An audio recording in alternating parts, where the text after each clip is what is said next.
نحمد و نصلی علی رسولہ الکریم اما بعد فاعوذ باللہ من الشیطان الرجیم بسم اللہ الرحمن الرحیم ربی اشرح لی صدری ویسر لی امری واحلل عقدۃ من لسانی یفقهوا قولی ربی زدنی علما ربی زدنی علما ربی زدنی علما اللہم فقہنا فی الدین اللہم فقہنا فی الدین اللہم فقہنا فی الدین۔ تمام تعریفیں بے شک اللہ رب العالمین کے لیے ہے، جس نے ہمیں ایمان کی دولت عطا فرمائی، قرآن مجید جیسی عظیم نعمت سے نوازا اور اپنے کلام کو سمجھنے اور اس پر غور کرنے کی توفیق عطا فرمائی۔ ہم اللہ تعالیٰ کا بے حد شکر ادا کرتے ہیں کہ اس نے ہمیں اپنے کلام کے ساتھ تعلق جوڑنے کا موقع دیا اور ہمیں ان خوش نصیب لوگوں میں شامل فرمایا جو قرآن کو پڑھتے ہیں، سمجھتے اور اس سے ہدایت حاصل کرنے کی کوشش کرتے ہیں۔ اللہ سے دعا ہے کہ اللہ ہم تیرے عاجز بندے ہیں، ہمارے دلوں کو قرآن کے نور سے روشن فرما، ہمیں اس کے احکامات کو سمجھنے، ان پر عمل کرنے اور دوسروں تک پہنچانے کی توفیق عطا فرما۔ اے اللہ جو کچھ ہم پڑھیں اور سمجھیں اسے ہمارے لیے دنیا اور آخرت میں نفع بخش بنا دے، آمین آمین یا رب العالمین۔ تو شارٹ میں ریویژن کرتے ہوئے چلتے ہیں۔ لاسٹ ویک جو سسٹرز ہماری آیت تھی وہ تھی 243 سے لے کر 246 تک، اوکے، اور آج انشاءاللہ ہم دیکھیں گے 245 تک تھی، 246 سے لے کر تو 251 تک آج ہم انشاءاللہ دیکھیں گے۔ اور پلیز لیو نہ کرے، بہت ہی زبردست قصہ آج ہم انشاءاللہ دیکھنے والے ہیں اور بہت ہی زبردست اللہ تعالیٰ کی نصیحتیں اور پیغام جو ہے وہ ہمیں ان آیتوں سے ملنے والے ہیں۔ تو ریویژن کرتے ہوئے چلتے ہیں۔ آیت نمبر 243 میں ہم نے دیکھے تھے کہ یہاں ایسی قوم کا واقعہ بیان کیا گیا ہے جو موت کے ڈر سے اپنے گھروں سے نکل گئی تھی۔ ان کی تعداد بھی بہت زیادہ تھی، لیکن انہوں نے یہ سمجھا کہ شاید بھاگ کر اپنی جان بچا لیں گے۔ اللہ تعالیٰ نے انہیں یہ سمجھایا کہ زندگی اور موت کا اختیار صرف اسی کے ہاتھ میں ہے۔ اگر اللہ کا فیصلہ آ جائے تو کوئی طاقت انسان کو نہیں بچا سکتی، اور اگر اللہ حفاظت کرنا چاہے تو کوئی نقصان نہیں پہنچا سکتا۔ اس واقعے کے ذریعے یہ سبق دیا گیا کہ مومن کو خوف کی وجہ سے اپنی ذمہ داریوں سے نہیں بھاگنا چاہیے۔ بعض لوگ مشکل حالات، آزمائشوں یا اللہ کے راستے کی قربانیوں سے بچنے کے لیے پیچھے ہٹ جاتے ہیں، لیکن اصل بھروسہ اللہ پر ہونا چاہیے، نہ کہ صرف ظاہری اسباب پر۔ اس کے بعد آیت نمبر 244 میں ہم نے دیکھے تھے کہ مطلب اس جو واقعہ بتایا گیا اس کی فوراً بعد اللہ تعالیٰ اہل ایمان کو حکم دیتے ہیں کہ اللہ کے راستے میں جد و جہد کرو، اور یہ یقین رکھو کہ اللہ ہر بات کو سننے اور جاننے والا ہے۔ مقصد کیا تھا؟ مقصد یہ ہے کہ جب انسان کو یہ سمجھ آئے کہ زندگی اور موت اللہ کے اختیار میں ہے تو پھر اسے حق کے راستے پر چلنے اور دین کی خاطر قربانی دینے سے نہیں گھبرانا چاہیے۔ اللہ انسان کے اعمال کو بھی دیکھتا ہے اور اس کی نیتوں کو بھی جانتا ہے، اس لیے جو کام اللہ کی رضا کے لیے کیا جائے وہ کبھی ضائع نہیں ہوتا۔ اس کے بعد آیت نمبر 245 میں ہم نے دیکھے تھے کہ اس آیت میں اللہ تعالیٰ ایک بہت خوبصورت انداز میں سوال کرتے ہیں کہ کون ہے جو اللہ کو اچھا قرض دے، قرض حسنہ۔ ظاہر ہے اللہ کو کسی قرض کی ضرورت نہیں ہے کیونکہ وہ تمام جہانوں کا مالک ہے۔ یہاں قرض سے مراد اللہ کی راہ میں خرچ کرنا ہے۔ اللہ بندوں کو ترغیب دے رہے کہ جو مال تم اللہ کی رضا کے لیے خرچ کرو گے وہ ضائع نہیں ہوگا، بلکہ اللہ اسے کئی گنا بڑھا کر واپس دے گا۔ سبحان اللہ۔ بعض اوقات انسان خرچ کرتے ہوئے سوچتا ہے کہ میرا مال کم ہو جائے گا، لیکن اللہ سمجھا رہے ہیں کہ اصل میں جو مال اس کی راہ میں خرچ کیا جاتا ہے وہ سرمایہ بن جاتا ہے، نقصان نہیں۔ ایک منٹ میوٹ کرنے دیں مجھے، اوکے۔ تو اس طرح سے ان آیت کا مرکزی پیغام یہ ہے کہ رزق کا مالک اللہ ہے، وہ جس کے لیے چاہے رزق ارشادہ کر دیتا ہے اور جس کے لیے چاہے تنگ کر دیتا ہے۔ اس لیے مال کو سینے سے لگانے کے بجائے اللہ کی رضا کے لیے خرچ کرنا چاہیے، کیونکہ آخرکار سب کو اسی کی طرف لوٹ کر جانا ہے اور وہی بہترین بدلہ دینے والا ہے۔ اس کے بعد دیکھیں، اب ان آیات کے فوراً بعد اللہ تعالیٰ ایک نہایت سبق آموز اور ایمان افروز واقعہ بیان فرماتے ہیں۔ اب یہ جو ہے نا واقعہ، یہ صرف ایک تاریخی قصہ نہیں ہے، بلکہ ایمان، صبر، یقین، اطاعت اور قربانی کا عملی سبق ہے۔ اس واقعے میں ہم دیکھیں گے کہ کس طرح اللہ تعالیٰ اپنے بندوں کو آزمائشوں سے گزارتا ہے، کس طرح سچے اور کمزور ایمان والوں کے درمیان فرق ظاہر ہوتا ہے، اور کس طرح تھوڑی تعداد میں ہونے کے باوجود اللہ پر بھروسہ کرنے والے لوگ بڑی طاقتوں پر غالب آ جاتے ہیں۔ ہاں، اب دیکھو آج جب ہمیں آیت 246 سے اگر آگے بڑھیں گے تو ہمیں محسوس ہوگا کہ یہ واقعہ صرف بنی اسرائیل کا نہیں ہے، بلکہ ہمارے اپنی زندگیوں کا آئینہ بھی ہے۔ ہر آزمائش، ہر مشکل اور ہر قربانی کے موقع پر یہ آیات ہم سے سوال کرتی ہے کہ ہمارا ایمان کتنا مضبوط ہے اور ہم اللہ کے حکم کے سامنے کتنے سرے تسلیم خم کرتے ہیں۔ اب دیکھو تاریخ کے پنوں کو الٹتے ہیں اور یہ دیکھتے ہیں کہ یہ اس دور کی بات ہے جب حضرت موسیٰ علیہ السلام اس دنیا سے پردہ فرما چکی تھی۔ بنی اسرائیل جو کسی زمانے میں دنیا کے ایمان والے لوگ تھے، لیکن آہستہ آہستہ انہوں نے اللہ کے احکامات سے غفلت برتنا شروع کر دی، خواہشات نفس کو ترجیح دی، دنیا کی محبت میں پڑ گئے اور اللہ کی شریعت پر عمل میں کمزوری آ گئی۔ جب انہوں نے دین چھوڑا تو اللہ کا نظام غیرت حرکت میں آیا۔ اللہ نے ان پر عمالقہ کی ایک نہایت ظالم، عمالقہ ایک قبیلہ تھا، اس کی ایک نہایت ظالم، جابر، مقادر بادشاہ جالوت، گولیت جسے مطلب اس میں کہا جاتا ہے یہودیوں میں، جالوت کو مسلط کر دیا۔ جالوت نے ان پر ایسا ظلم ڈھایا کہ ان کے بچوں کو قیدی بنا لیا، ان کی بستیاں اجاڑ دی اور ان پر ایسی ذلت تھوپی کہ ان کی عزت بالکل ختم۔ مگر سب سے بڑا جھٹکا انہیں تب لگا جب دشمن ان سے ان کا سب سے مقدس سرمایہ، ان کی جان سے پیاری چیز تابوت سکینہ، آرک آف دی کووننٹ جسے کہا جاتا ہے، چھین کر لے گئے۔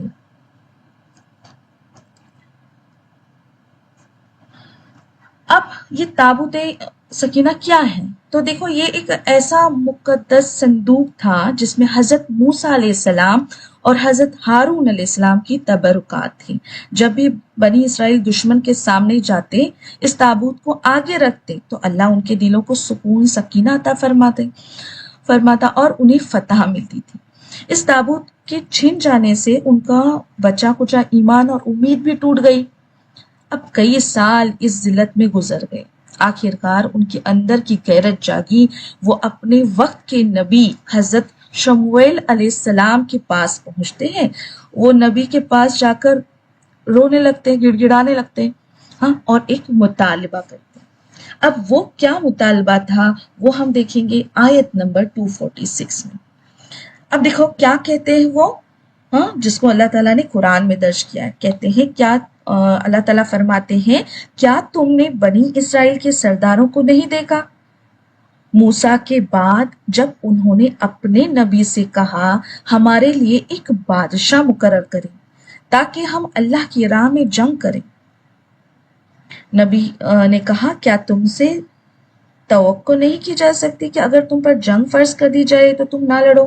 وہ بولے ہمیں کیا ہوا ہے کہ ہم اللہ کی راہ میں نہ لڑیں، جبکہ ہمیں ہمارے گھروں اور بچوں سے نکال دیا گیا۔ پھر جب اب ان پر جنگ فرض کر دی گئی تو ان میں سے بہت کم کے سوا پھر گئے اور اللہ ظالموں کو خوب جانتا ہے۔ اب دیکھیے اس آیت میں کیا بتایا گیا ہے کہ بنی اسرائیل کے سردار نبی کے سامنے کھڑے ہو کر کیا بولتے ہیں کہ ہم اس ذلت سے تنگ آ چکے ہیں، آپ ہمارے لیے کوئی بادشاہ، لیڈر مقرر کر دیں جس کے پیچھے کھڑے ہو کر ہم اللہ کی راہ میں جہاد کریں اور اپنی کھوئی ہوئی آزادی جو ہے اور تابوت سکینہ جو ہے وہ واپس لیں۔ حضرت شمویل علیہ السلام ان کے رگوں سے واقف تھے،